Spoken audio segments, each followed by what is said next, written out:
Ya Allah, kebaikan-Mu kepada kami sungguh tak terhingga. Kami mohon bebaskanlah kami dari kesombongan, agar kami selalu sadar akan kebaikan-Mu, kemudian bersyukuri dan membagikannya kepada sesama kami. Dengan pengantaran Tuhan kami Yesus Kristus Putra-Mu, yang hidup dan berkuasa bersama di dalam persatuan Roh Kudus, Allah sepanjang segala masa. Mari kita duduk, kita mendengarkan sabda-Nya.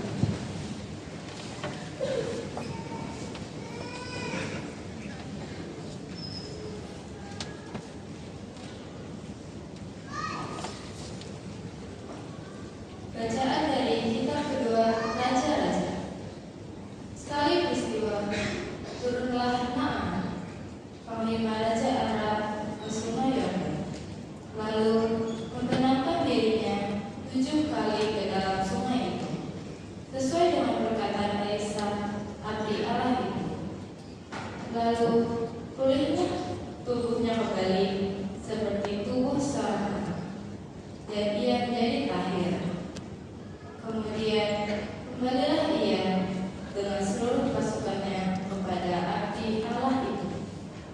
Sesampainya di sana, majulah ia ke depan Elisa dan berkata, "Sekarang aku tahu bahwa di seluruh bumi tidak ada Allah kecuali di sana. Karena itu, terimalah kiranya suatu pemberian dari hamba-Mu ini." Tetapi Elisa menjawab, "Demi Tuhan yang hidup, yang aku layani, aku tidak akan menerima apa-apa." Walaupun Naaman mendesaknya, Elisa tetap tidak mau menerima sesuatu. Akhirnya berkatalah Naaman, "Jikalau demikian, berikanlah kepada hamba-Mu ini tanah sebanyak dapat diangkut oleh sebarang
menanggung semuanya itu bagi orang-orang pilihan Allah, supaya mereka pun memperoleh keselamatan dalam Kristus Yesus dengan kemuliaan yang kekal.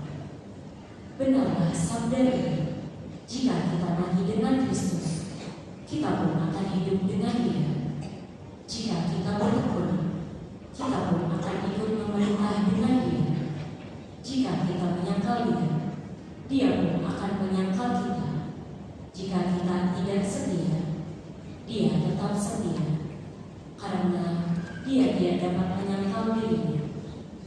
Demikianlah sabda Tuhan.